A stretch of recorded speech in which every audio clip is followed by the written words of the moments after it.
আজকের আমার রুমে লাইট লাগানোর জন্য এই বোর্ডটাকে খুলেছিলাম, আর তারপরে যা হলো।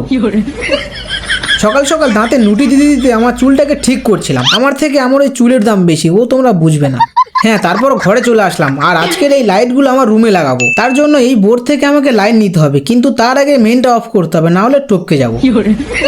তাই আগে মেনটা অফ করে এসে বোর্ডটাকে খুলে নিলাম। হ্যাঁ, খুলেছি ঠিকই, কিন্তু লাইনটা কোথা থেকে নেবো আর কিভাবে নেবো বুঝতে পারছি না। তারপর অনেক ভেবে ভেবে তারটা জুড়ে মেন তুলে দিয়ে এসে চেক করে দেখছি ঠিক আছে তো।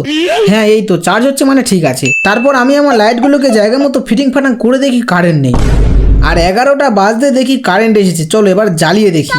এই দেখো মোটামুটি লাগছে। আর এসব আমি কেন করছি একটু পরে বলছি। তো কালকের আমি এই স্টিকারগুলো এনেছি, তাই এখানে কিছু লাগিয়ে দিলাম আর এখানে কিছু লাগিয়ে দিলাম। আর এসব করার কারণ আমার বিএফএ না ভাই, এটা আমার শখ। আমি নিজের পিছনে টাকা খরচা করি না, এই সব ছোট ছোট শখের পিছনে টাকা খরচা করি, এটা আমার শখ। তো চলো ভিডিওটা এতটুকুই ছিল, টাটা।